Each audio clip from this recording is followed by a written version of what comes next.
My name is Rhonda Morris. Where were you born?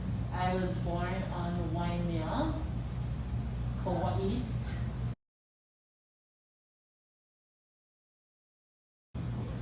So way back when, actually now that I think about it, 1901, I know from Puerto Rico for sure.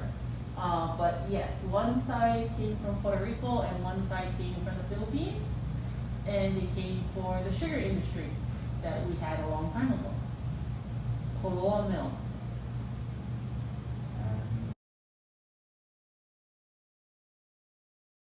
The ILWU back in 1996 when I signed up for work at the Grand Hyatt Hawaii.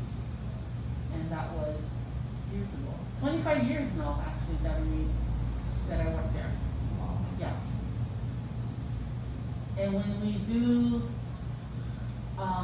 when we sign up for work in a union house, then yes, you get automatically put into the union. Yeah.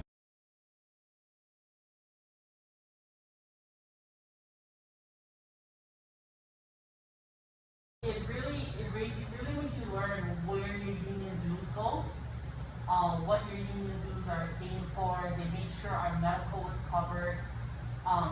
They made sure that we had our job seniority still, that when we were going to come back and stuff.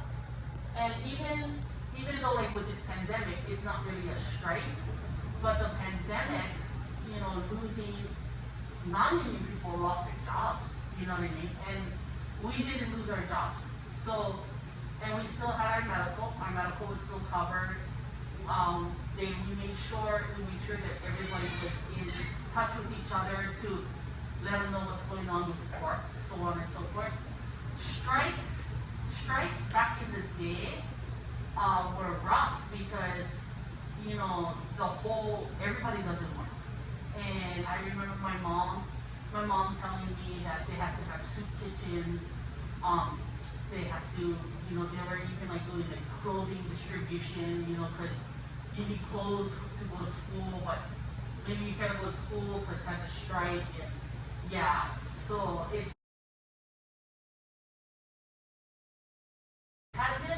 a strike hasn't affected my family.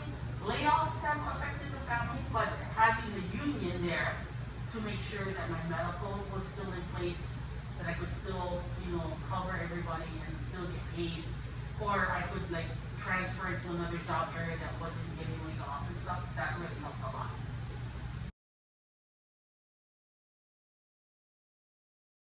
I think I do.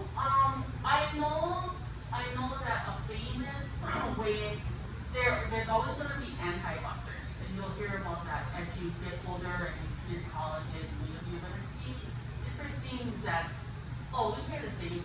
But the thing is when you look at two. I'll give you an example. You'll get two hotels in the same area, yeah, and they're going to say we pay this much. And then you're going to have a place that says, well, we can pay you this much. But during the pandemic, this side lost everything. They lost their medical, lost their jobs, lost everything. Whereas we're over here in the union and we were saved, right?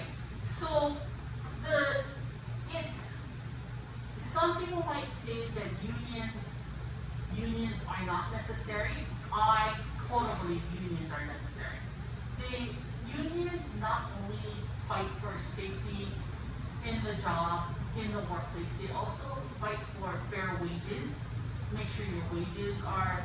You guys are growing up in a hard era. I mean, you guys are growing up when things are so expensive, and unions fight to make sure that we have fair wages. Make sure our children can try to stay in Hawaii.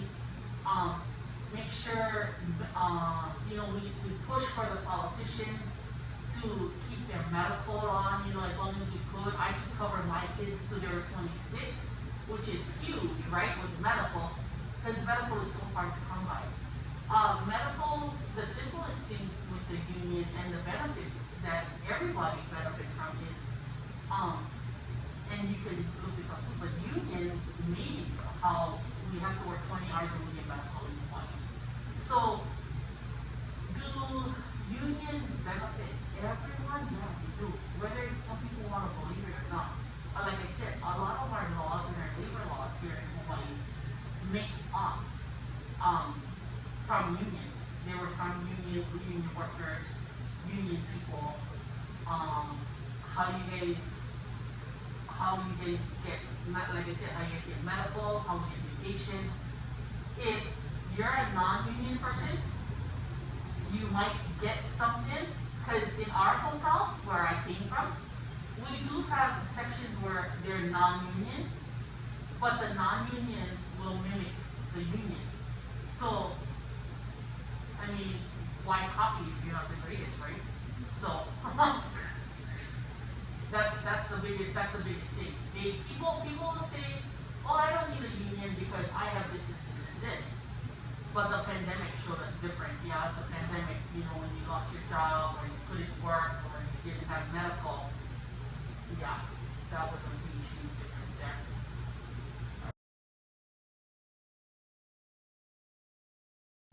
That's the biggest thing right there. You know what I mean? Just keep every step you take is a step going forward. So all you can do is go for it. Make yourself proud. If you can get up and you look in the mirror and say, today is my day, I'm gonna do what I need to do to make the unicorns dance around and the rainbow shine, whatever you like say, this is what I'm gonna do. But don't get tied up in comparing, or it's too hard, because believe me, 30 years past, like, I've been out of high school now 31 years, and you never think that it happens that fast. And when my son just was out of school now, he graduated in 2010. It's 2022, it's 12 years now. You know what I mean?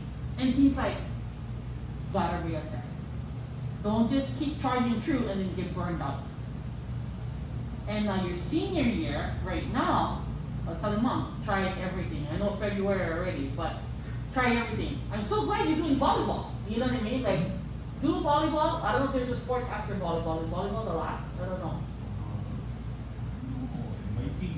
Is that the tail end of I think so. all sports? I think so. The tail end of all sports already. There could be something else. I'm not too sure. Yeah. Is golf? Is golf done? I don't know. I cannot golf. I can putt. I cannot swim. What got me to this place in my life is you gotta take your passions and the things that excite you and keep them in your life. So, for instance, union work wasn't something that was on my radar, but fighting for the underdogs was on my radar, right? So, what happened when I got to work at the hotel, I started noticing that things not fair, yeah?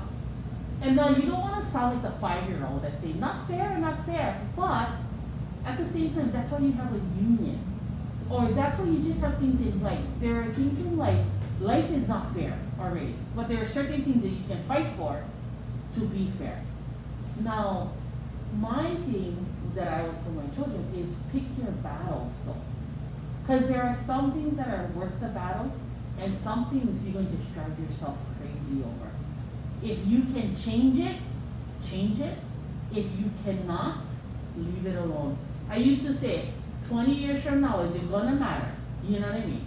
And when you really sit and think about it, 20 years from now, is it gonna matter that I take this class? It might. I better take the class.